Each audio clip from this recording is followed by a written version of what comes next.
All right, welcome back to The Devil in Detail, the Grendel Reread podcast. I'm Eli.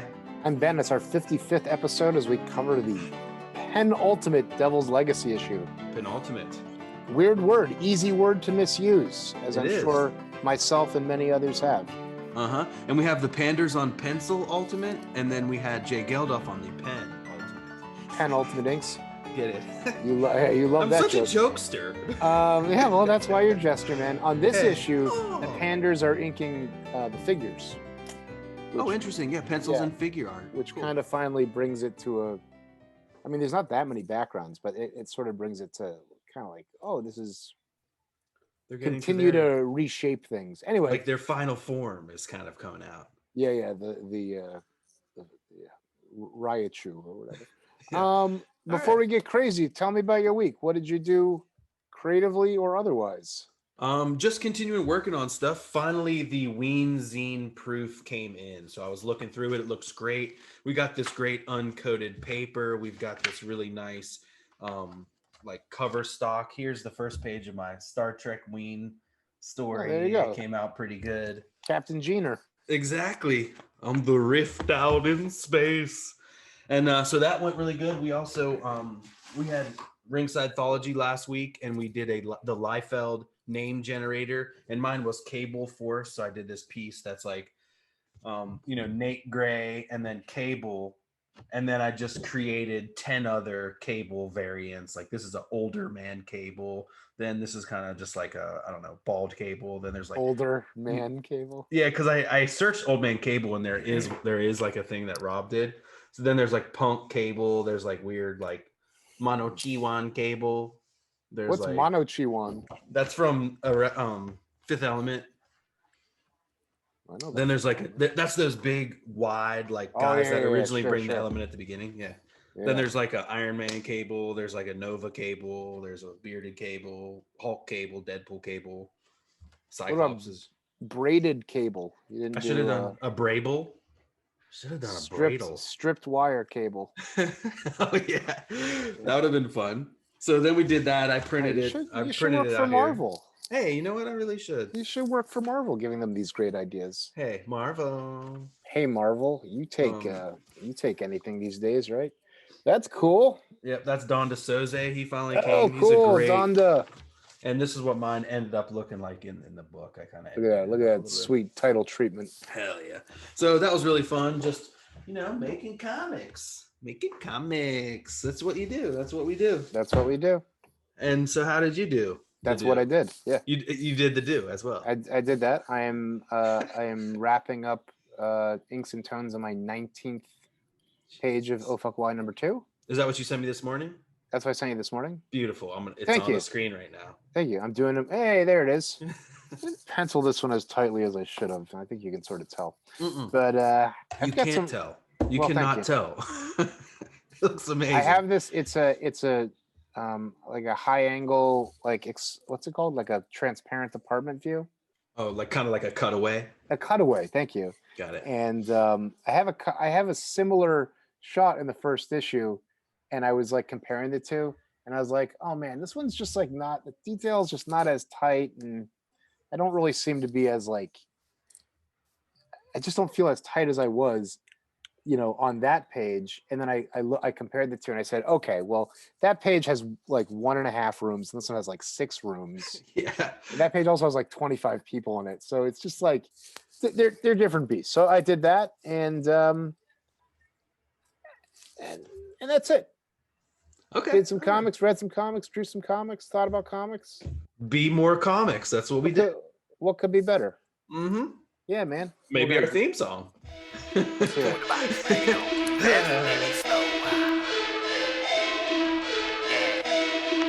Yeah. Vivat Grendel. It's like the devil is my best friend. On the rows with the pen to the fork end, or till time end. Like Orion, Jupiter, my kin, bloodline private. We control the whole shit. The wolf won't beef, then we feast off the rip. Behold the devil in detail. Behold the devil in detail.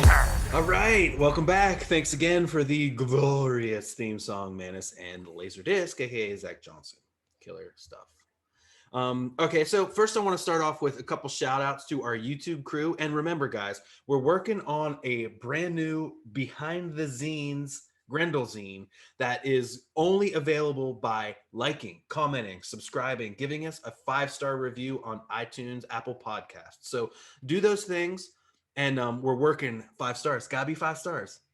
Or if you really hate us and you give us a 1-star review, I will not send you anything. You won't get a zine. You won't get a zine for insulting I will send us. the wrath of Granoff.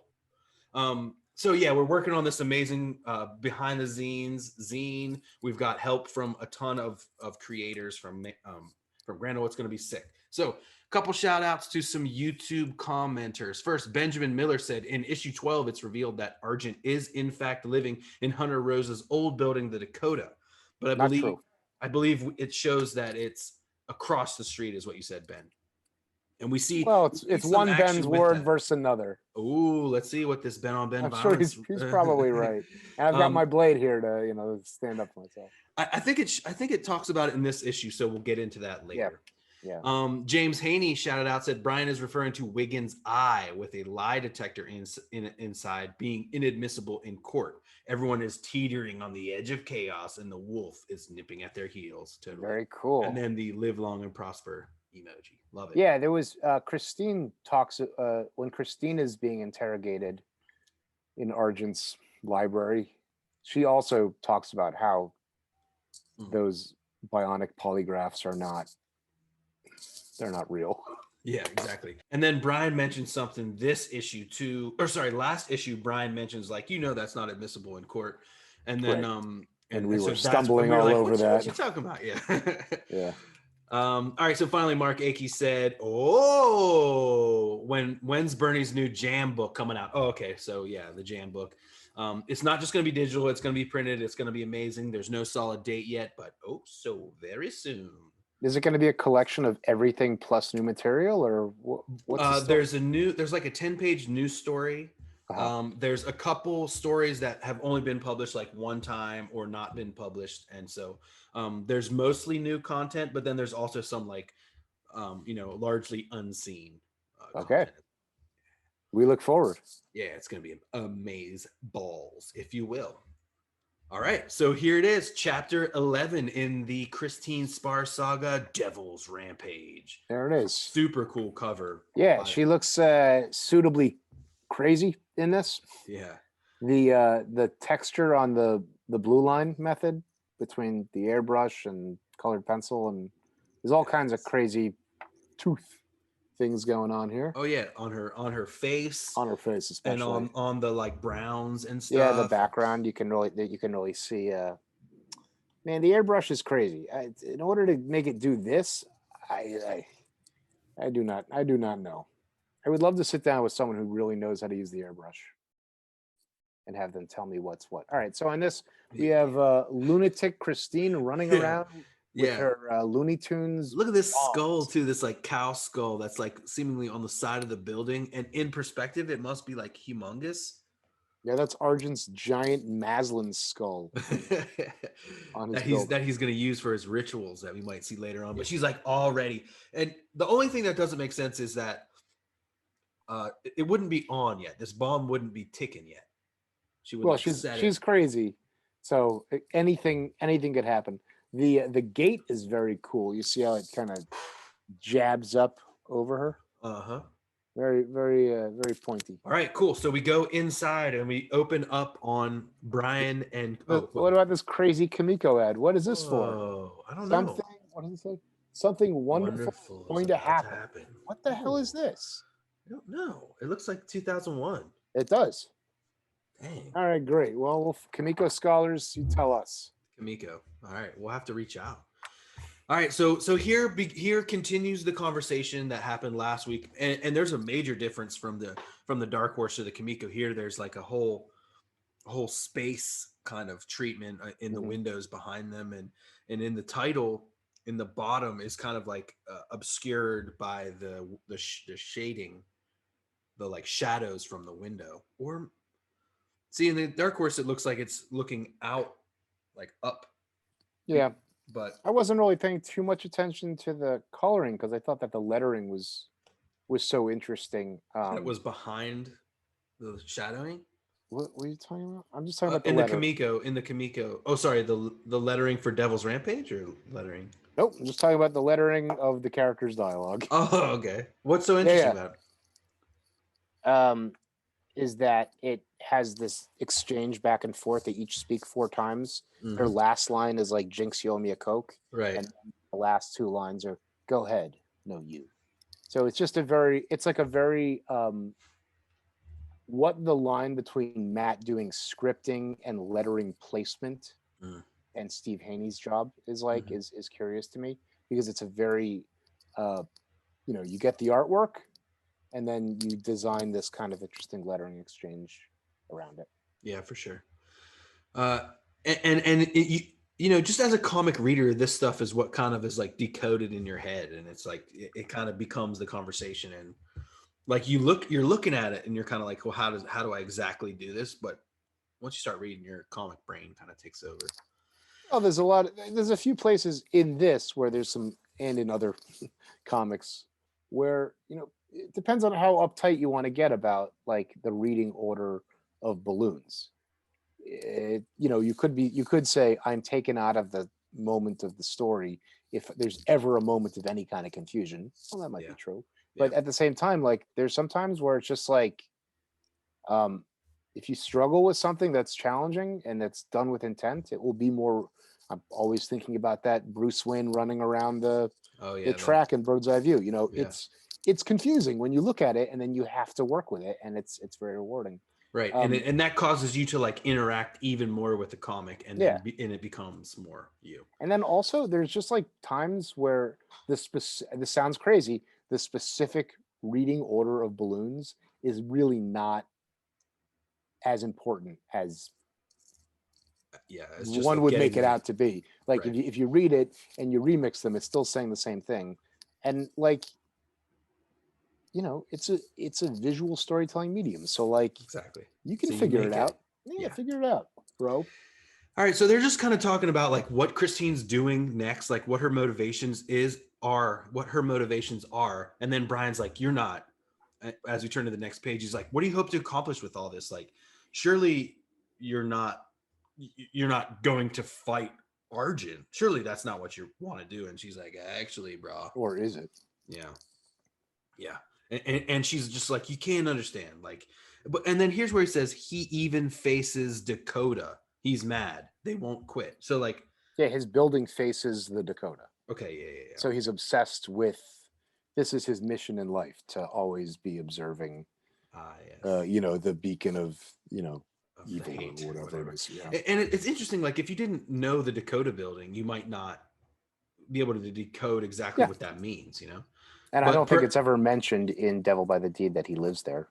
Right. So there's a lot of details in this story and in the rest of the saga where you were asked to figure things out or just do whatever, I think there's a scene in Grendel's Shadow.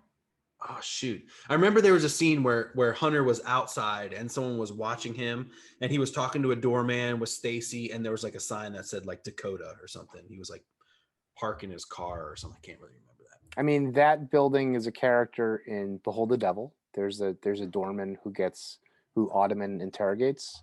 Oh, and then there's a few anthology shorts. I think that's what I'm thinking of. The Ottoman. Jason Peterson one. Mm-hmm. Where he ducks out to go murder people in the park or something like that. That's right. Yeah, he's able to just go right across. Yeah. Anyway, it's a fancied, storied, tragic building. And probably at that time it was fresh in the minds of people because John Lennon was just murdered there and stuff. So yeah, man. All right. Good. What do you think about these lips? That's exactly what I was gonna say. They're so very cool. They're amazing. Like in the Kamiko, they're kind of obscured in shadow, whereas in the Dark Horse, you get the skin tone and you get the like beautiful red in the lips. So I'm gonna have to. Oh, I gotta get my note. I'm gonna have to give it to Jeremy Cox here for it. This is still up here on my window. So, you like the Tom Vincent? I like Tom Vincent. Yeah, I think Tom Vincent does a pretty good job. because it's more so like this whole issue. Oh yeah, yeah. Well, there's some interesting stuff. Like one of the things that's happening, especially with like these Christine faces, Yeah. is you can see there's like maybe some like fine line Hunt 101 hatching going on, Right. and Tom Vincent is taking that like to know where to put the separation to get that really nice like cell shaded look. Oh So yeah, it's just- Jeremy Cox kind of goes like past it and kind of does Well, yeah, I mean he's digital, so he has the advantage to play around as many a times little as more you room. want. Yeah. But when you're laying down the I don't know, the color guides or color codes or Doc Martens or whatever, you don't really know what it's going to look like. Yeah. In the end. So anyway, Cool. Anyway. I just love that treatment on the teeth. It's beautiful. Or sorry, the treatment on the lips. Oh my god! Yeah. Like the you say carrots or whatever, the triangular, like the jagged blackness. I'd call that feathering. Feathering. Yeah. Beautiful. Cool. All right. So and that's when Brian's like, you can't mean to fight him. She's like, that is exactly what I mean, my dear friend. And he's like, but why? Like, hasn't all this been enough? Like, haven't you done enough? And like, she's like, she is like, it's never enough. Like this is what we were talking about earlier. They brutalized me my whole life, you know, like What? And Wait, what? Well, but here I'm thinking she's like blurring the lines of like, you know, she was institutionalized her whole life. She was like, her mother was. Well, but you know, was she in a No, she was adopted by the Powells. Yeah, I guess that's true. No, but she's, you know, she could be speaking as Hunter, you know, she could, you know. Anyway, it's all the lines are blurred. Yeah, it's a victim complex, you know, like speaking me, meaning like this Grendel, the Grendel persona that is me now. I mean, I think she's talking about me as Christine, where everything's been taken away from me, and when my child was abducted in this story, the cops wouldn't help me. Oh, okay, that makes. But total I think sense. but to me, that's not enough. So there's not enough in this story on the front end to show me how much of a victim she is for me to buy her line of bullshit here. Yeah. It's tough, and then he's kind of like not buying it either. But then he's like, oh, okay, wait a second, this is like a goodbye. This is like a fond farewell. And he's like, he wants her to go with him. He wants to go start a new life. Let's go. Right. He's like, this is can't this be us? Like, yeah. And he's like, but then like you there, this is a farewell. You're in that costume, and then she kind of like looks away and kind of like playfully plays with her hair while he kind of is like side eye, like, This is my last chance to get you out of this. That our love to redeem everything. To get you out of that suit. And yeah, right. Then she kind of just like changes the subject. She's like, okay, well, so how are you? And he's like, I'm fine. Like, what are you talking about? But then he drops the bomb, like the interrogation didn't help. She's like, what interrogation? The one with Argent. And she's like, bah. And I mean, every character, all Argent does is interrogate people in this book. Exactly. Like, and everyone has been interrogated at a different time by like these different groups, you know, and it's just like. So, yeah, that's that's another thing that happens in this book, is that there's so much like inference making that you're expected to do about Argent. Yeah. But all he does is sit in that room for 12 issues. That's all he can do anymore, you know? So you kind of feel like, you know, he's trapped. I mean, maybe his hover chair can take him, his hover round can take him like other places. Maybe, but we never get that opportunity to see any of that. It's just, It's all in that library. Yeah. In one person bringing the next, and you know, for a 12 issue series, it's like, you know, suddenly you're telling me the police have brutalized me and victimized me and not done enough, and now I'm gonna show them that like how to really be fucking tough. Yeah. Or something. I don't know. You're gonna get the fork. Yeah. And he's like, you know, they questioned me about you. Brian's like, they were asking me about you. There's like the death of, you know, that cop that was messing with me. He's dead. The guy who beat me up was killed last night, you know. Next page, then she's like, okay, he's continuing, like, the guy that beat me up, he was killed, and they're convinced you did it. And she's like, me? They thought you knew? And she's like, Chris. And she's like, Jesus Christ. But then she like has this kind of like This is her moment of like a almost break. catharsis. Yeah. Yeah, like some squiggly lines come out of her eyes, a couple things out of her hand. She's kind of like, you know, this is one of those moments, you know. It's a breaking point. And she's just like, but then also super freaking cool, like panel break, no panel at all. Like Chris and Brian Lee Sung are like on the shadowing on the ceiling. That's their ground. Just super cool thing here by the Panders. Like it's not even a panel break. There is no panel. They're like, that's freaking cool. They're just floating. Yeah. Well, they're not even floating there. The floor is the shadow on the I think ceiling. it works a little bit better in Dark Horse to make that work. Right, because they're all kind of pink in the Kamiko. And yeah. Yeah. Oh, it's a cast shadow. Right, from I see. the window. I thought it was like a light treatment on the ceiling. All right, cool. Pretty cool. Anyway, Good job, she freaks out. She has a psychic breakdown moment. She falls to her knees. She can't. Yeah, so much so that she like shudders. Or on the next page here, she thuds on the ground, and he's like, "Gross, gross." I always do that South Park thing. Gross. Anyway, and she's like, "Are you Chris, please?" And she's like, "You know, I mean, this is really like a snapping point. If there wasn't enough, but now it's almost like here Christine dies, and the Grendel in her, the devil inside, it is rising, boiling to a point where the Christine Spar ness that was in her is like gone." Yeah. Here's the thesis for her character arc.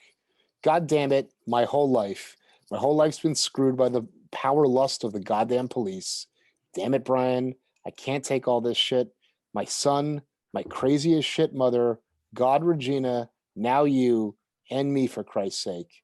My whole goddamn life. So she's a lunatic. Yeah. And like I'm left wanting this story to be fleshed out more in a future project, or just like, why isn't there Stacy stuff? Why isn't there Hunter stuff? Why isn't there Anson stuff? Why isn't there Peter stuff in this story? Those are the elements that are just like, and instead of that, we get these characters who like what is the point in Mrs. Ballard? I don't know. Yeah, I don't know. Exposition or I don't know. She's her housekeeper and they get along. Yeah. What is the point of Regina? I don't know. Character development for Christine. It's just like, you know. Maybe. I mean, Regina starts out making commentary about Argent, and then like, I don't know. I just don't really understand why Regina and Brian, like, why they can't be combined into like one character. Or I forgot, but you told me she is back in the Devil Inside stuff. She's Brian's New York friend in The Devil Inside. Right. But this one panel where she's lying on the floor, screwed by the power lust of the police. And then she kind of gives like 3 examples, only one of which is explored in the story, really. Right. You know, or 1.5, you know. So it's just like,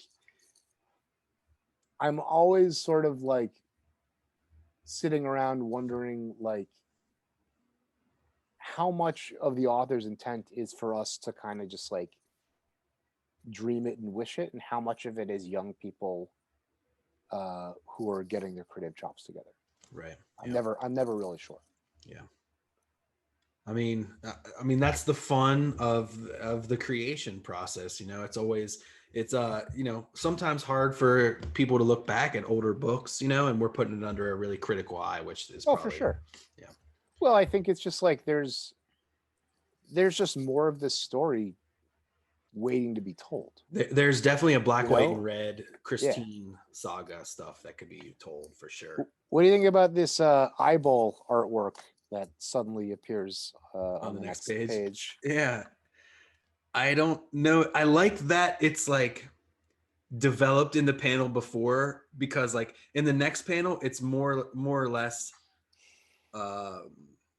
you know, it could just be like a background that is like, you know, comic style. It's just there. It just appears to like kind of make the story happen or whatever. But Here it's developed as like a piece of art on the wall for some reason. But Yeah. you know, Brian straight up, you know, he drops the L word. He's like, I love you. Like, Yeah. can't that help at all? Can't like my love help you? Like, can't it help you step away from the self-destructive path that you're on? And she's like, I don't know. And he's like, I want you. And she's like, Brian, I do too. But like, and he's like, please, like, let's These just people let's are just stupid. live in this moment for a second. And they embrace, they kiss. She's like, I don't remember how hard I fought it, but I still feel like this is Grendel acting like let's just take advantage of the moment. This is what Grendel does. Grendel lives in the moment, takes advantage of everything it can do to get ahead. So let's have a lay, and then let's like go freaking destroy. Loves revenge on a world that worships hate. Yeah. That's from Devil May Care. Something like that. Oh, hell yeah. I mean, and that's the great thing, is that's like a central theme of this saga is getting your kicks, whether your revenge or whatever, on a world that's we already know is rotten. As Jim Morrison once said, I'm gonna get my kicks before the whole shit house goes up in flames. Yeah. Cool. All right. And then that theme, which is stated at the very end of the cycle, is relevant to all these other little places decades before. So cool. Right. All right, great. Next page, they indulge themselves in this sexual encounter. Curiously, the coloring stays almost exactly the same. And it's basically the same coloring, just kind of a little bit updated, which is. It looks like there's some weird. See these spears that are coming up on the left? Mm-hmm. I think it's the fork, kind of like a fork. Excuse me. He's giving her the old forking right there. Well, there's a weird change on the inks, where there's a little bit of a zigzag in Kimiko on the cast shadow. Oh, and right. Then yeah. they filled it. That's such a strange thing to. Anyway, well, Jeremy Cox kills it. Yeah. He's got the flesh going. It's looking nice, guys. Very cool. And so, like, you know, she thought it was all night. He was determined, but all my life, someone's been doing it to me, while I was always doing it for someone else. So here again, she's kind of like claiming her life, and Grendel is taking over and being like, I'm taking now for me what I want. It's weird because for all the tragedy of her life, she is in an incredibly privileged position. You know, despite all the awful things that happen, she's a best-selling author, and she works at a echelon great metropolitan newspaper. Professionalism. Yeah, she could write her own ticket. You know, if it weren't for all the, my son being abducted. Well, and my mother being the daughter of Grendel, and me not having that person to look to, and my husband dying, and I wish that her adoptive parents were characters in this story. Right. I wish her husband was a character. But, did her husband treat her well? Did her husband abuse her? Did she kill her husband? And that's maybe the first inkling of the Grendel inside her. Like, I think in the author note, somewhere it says that Peter was killed on assignment. Yeah. We don't know. Anyway. All right. You got this crazy wraparound floating smart mirror. Oh, is that what that is? Yeah. Something okay. like that. Yeah, that's sweet. Our last, another piece of future tech. And can we go back one thing? Sure, back to the. I'm sorry. Sure. This wording, I've been doing it. Someone's been doing it to me, like someone's been fucking me. Yeah, figuratively and literally. See, okay, I know how to read. Great. And so then she's just like, all right, just like a guy after sex, nothing will wake him up. She gets dressed, lights up a cig, and she's like, I am like filled now. Okay, so at the bottom we see we're in the bedroom, and we hadn't been in the bedroom previously to establish the art. So this is a Brian's hotel. Oh, okay, yeah, exactly. Yeah. Well, you don't think it's at his place anymore? Oh yeah, no, sorry, his hotel. You're right, absolutely. Yep, and that's where the big windows were. Shit, I'm getting confused. That's where the big That was in windows. That was Brian's That was, apartment in San Francisco. Okay, you're right. Sorry, we're Yeah. in New York. We're in his apartment. You're right. This is his apartment. Yeah. This is Or his is his hotel. Yeah. Yeah, got it. Yeah. So that was just happened to be on the wall, even though it's a motif from the first third of the book of the eyeballs. Exactly. All right.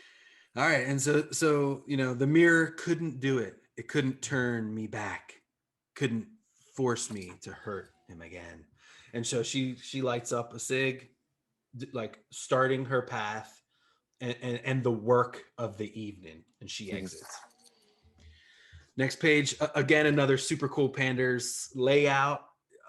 Like this, we kind of saw it before earlier, but now she's going down the elevator, the cutaway elevator.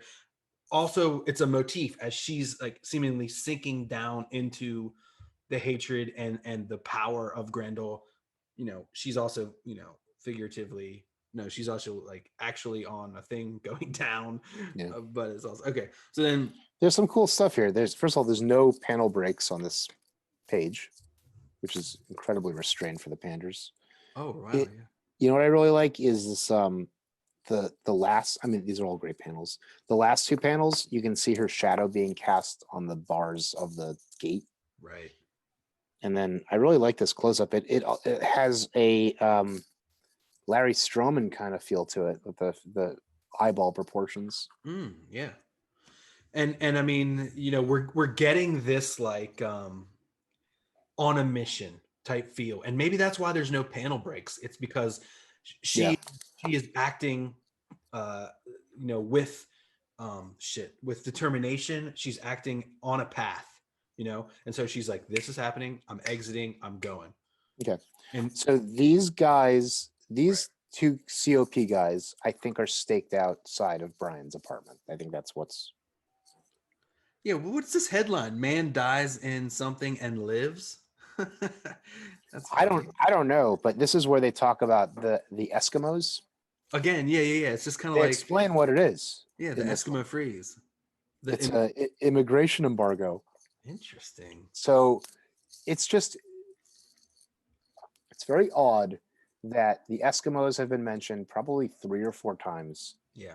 In this book, starting with the first scourge issue of the future. Yeah. Yeah, it's just some of this kind of like casual racist thing, and then it's like oddly explained away in this moment. Right. And I get it as like, yeah, well, people in xenophobia, people are awful. Like and always will be. And always will be. There's always something. But it's one of those details that sort of like its placement here doesn't really help the case for like everyone knows what they're fucking doing in terms of writing this story. You know what I mean? It's just like I feel like it's always like it's meant to show that the cops have like a phobia, that the cops are always, twisted. It's just a weird detail to have been holding in your back pocket for 12 years. Yeah, is what I'm saying. And so you feel like these are cop guys who are like tailing Christine and Brian, basically. And so these are COP guys, and I think this is like a detail where like you can see their badges and they're blah blah blah blah blah. So anyway, she starts fucking. She fucks with rocks at their window, and they're like, "What the hell?" And he looks, and he's like, Jesus, what the hell? And he like gets his gun out, rolls down the window, puts it out right as, okay. And this is getting crazy. The electrified fork is like coming at him and just electrifies him. Oh man, this spread is wild. Electrifies him. And this is just great. And then he's like, Pete, the next page. And then, brutal. He's coming in, his eyes are bleeding, he's all fucked up, he's falling in, and then he's like, what? And the other guy looks out, and holy shit, the fork is like plunged into his cheek and is like making his cheek come out. It's fucking wild. Yeah, I like this splash page where it shows the guy getting shocked. Her it's really cartoony, but like the expression on her face is sort of like, when I think about like early 90s, like Image comics and like what I didn't like about them, it was like all the characters were just like violent assholes for no reason. Right. And with no emotion about it. With no, just like, they're just like things to like give off a vibe. Yeah. And here, like, she's like looking straight at the camera and she's like, "This is Grendel. Like, Like, loving this is it. this is Yeah. who I'm supposed to be. This is what I'm supposed to be doing. Yeah. Like sweet, exacting sweet revenge." Right. And you almost think that she should have her mask on right now, Mm. but it's good storytelling that she doesn't, so that we can see this like, you know, frustrated joy kind of face, like, oh, like fuck yeah, like Yeah. That kind of makes me want to see like a Andrew Garfield. What's his name? Tom Holland Spider-Man mask version of Grendel, where the eyes because can, like where the oh, eyes yeah. can emote and Oh, do yeah. the Umberto Ramos thing. All right, cool. Yeah, this all looks very good. I like Yeah. this scene. This guy Glax's gets face, they suitably both- messed up. Yeah, Glocks. Yeah. And then she's like, and she's out and she's just on the way. She continues right into the heart of cop headquarters. She knows what Wiggins's car looks like.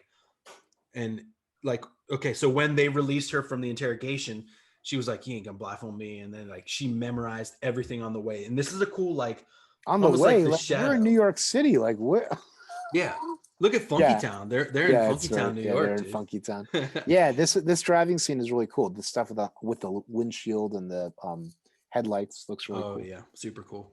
And like it's like the shadow, you know, she's got the kind of, you know, It's over her face. Yeah, Yeah. and she's like, so Wiggins first before his friend, his creature, his boss. So then we see her, she parks her car, she kind of stumbles over, she's like, "Oh, whoops, I dropped my purse." And then, you know, she's kind of being like using her femininity to like kind of cover things up. She bends over and she's like, "Fucking," and this is when she gets the bomb and she plants it quickly under. Yeah, this one's cool because the camera doesn't move for 3, and then like you pantomime, she's very, "Oh, my "Oh, purse," excuse me. and then you like smash to this like Mhm, crazy like- face. Look at Tom Vincent with the cast shadows. It looks, you know, like that's how to do crazy analog color. Yeah. You know, that's what it's supposed to look like. Is in your Kamiko? Are you not looking at Kamiko? No, I'm looking. Yeah. And next to the bomb is the gray, all like weird, like marble green. It is, yeah, kind of splotchy. That is Yeah. so weird. Yeah. But interesting. I wonder. I mean, texture. that looks like a mechanical error. Oh, you think? But I can't imagine, Hmm. because like if you could do this weird marbling thing, wouldn't you be doing it all the time? Wouldn't you do it? Yeah. Oh, man. Okay, so then she's like, "All right, that's set. She I'm going." She zooms the fuck off. Look at It's that. like, Look at that cheekbone line. Yeah. Yeah, awesome. And in the Dark Horse too, they kind of get you some speed lines in there to kind of show like the city whizzing by. Mhm. And then Brian, we cut to Brian. He's awoken by the phone ring, and he's like, "Huh? What? Chris? What? Chris? Oh shit!" And then she picks up the phone, and he's like, "Hello, hello," and he hears a click. He missed it. He missed the call. Yeah, very cool lettering right on the Mhm. boards. On the ring, and then the click and the like. Yeah, this spread, Jeremy Cox really like On the especially phone. yeah, it's like the phone stuff, the lighting, this Yeah. panel with Regina with the Venetian blind cast shadow. Yeah. It just looks like a totally different experience between the two. Yeah, I love her outfit in this like ski one piece kind of thing. And he's like, "Damn it, Regina." And then he calls back to Regina, but she's already like taken off. So then this is I love like, this phone. It's a rotary receiver with a Zach Morris antenna. Yeah, I love it. Again, the future of the 80s is as interesting as any of that retro futurism of like the 50s or the 60s. But or what's this whatever. other phone? I don't understand. This is That's in Regina's. That's yeah. Regina's It's like more sitting on angular her- phone. Right, sitting on like maybe a receiver. Well, no, it's just sitting. Well, both of these phones just sit on Kind of just sit as they perfectly are. balanced on like bedside tables, Yeah. which I think is a little confusing, but it's fine. All right, so then we're back to Wiggins with his goons. They're kind of exiting the Dakota. Yeah, it No, looks they're like exiting cop headquarters, I think. Yeah, it's hard to tell if these are like the same guys we've seen. I think they are. The scruffy guy and What are the the military hat guy. the admiral's Mhm. what He naval- stops. naval cap. Yeah, Wiggins stops to like tap out his tobacco pipe. Yeah, that guy's Those guys get in. Yep. Oh, that gets a little lost in Kamiko. Oh yeah, it does. Yeah, for sure. Christine's very first thought is, I hope Wiggins is the one who gets in the car. Yeah, I hope he Priming gets in this the car great first. turn page reveal. Yeah. Okay. So yeah, we turn the page and then boom, huge explosion. Both of these guys, skeletons, you can see them like burning in the pyre of this car, and it's like, and he's blown back. He's like, whoa. Yeah, this is super Insane. super effective. I also feel like the camera angle, it's the same camera angle, but the panel's obviously bigger as the word he's tapping it out on the previous. Oh right. Yep. Which is kind of cool. And then the contrast, the color, and the page turn, like really cool. Christine's MO is blowing up cars though. Like that's what she does. Right, exactly. She's done more murder by blowing people up in cars than by whatever else. Yeah, that's if I was someone trying to follow her, I would certainly not get in a car. I would never trust my car. Absolutely. Yeah, Wiggins is feeling the fear right now. And he's watching his guys burning up with his beautiful Christine mask in the background. Very cool. All right. So then, yeah, we turn the page next. Like you said, yeah, the beautiful, Grendel mask in the background, like his eye glowing in the flame. And this is a major difference too in the Kamiko versus the Dark Horse too. In the Kamiko, it's kind of all washed in yellow, except for like the purple background in panel 2. As he watches his friends, his protectors burn, just burn. Yeah. And I hope he knows it was me, she's saying. I really hope he has the time to figure that out. Oh man. And it feels like Jeremy Cox really brings something extra to every panel on this page. Yeah. Very cool. Even like the shading in the Grendel mask, like in the background, there's like a little bit of, it's really cool. Oops. And next page, like then she's outside. She's out front of this house that overlooks the Dakota that, I think you're right. This looks like it's in the park. Yeah. Like there is that huge skull there, and like she's smoking a cigarette, like looking out there. She's like, oh, she needed time to write. She's so self-absorbed that like it all has to be processed through her own journaling. That's my takeaway. I'm sure that people listen to me and they're like, Christine's not an asshole. She's not self-absorbed. I don't know. That's what I'm seeing here. She's keeping it all. Yeah. So skull is crazy. It looks like something out of Sam Keith. Yeah, and she's like the whole thing is like black except for the top floor, which the lights never turn off. He knows I'm coming. Don't know. Oh, that's weird. It's in the text that it says that. He knows I'm coming. No, that he's upstairs. That the house is all black, that the windows are all blacked out, but the lighting in Kamiko is baby diarrhea instead of illumination. It doesn't read. Oh yeah, you're not sure. Yeah, and then in the Dark Horse too, they do like a nice like yellow and orange kind of like thing. Yeah. All right, we turn the page, and she's looking, she's waiting. She's been tracing the security. She's ready. She knows exactly like when her opening is. She grabs her bag, puts her cigarette out, puts the mask on.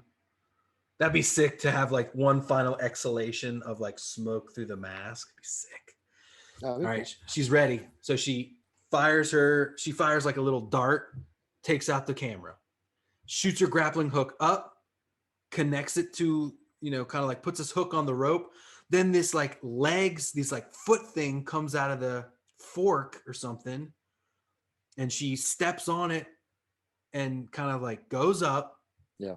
She creates some kind of impossible lever motion. Right. Yeah. Like, it hooks something's on happening to the thing. She loops up like over top of the fencing. And then she flips over the barbed wire and gets on the roof. And then she looks down in like through the skylights. She's like, all right, here we go. This is the moment. Super awesome lettering here on the crash. Beautiful. This is the opposite of the Anson Reynolds affair. Yeah. Wait, so is she falling through the skylight? I don't think I think she jumps in. Yeah, I mean, she doesn't fall. She intentionally does it. She crashes right in as we see Argent like doing his like ritual. He's getting ready. He's like, he's getting Maslin into the room, and he's like, I knew you'd finally come. I think he's fixing his legs, isn't he? Well, yeah. Don't they fight with legs? I think they fight with legs. Yeah, I think they just For use one their panel. legs like clunk, clunk. Well, in this fight, the fight does go on, but like there's one money shot that's the That's reason like- we can't. yeah. I really But like that is the- for next week. Yeah.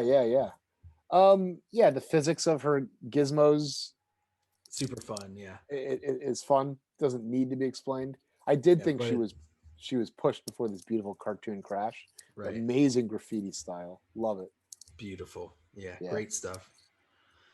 All right. So Cool. then that's the last page, getting us ready for next week, which is the final confrontation between Grendel and Argent. Yeah. I think we both really enjoyed this one. Oh, yes. And for all my like cranky criticism, I think it's just because like I just want more.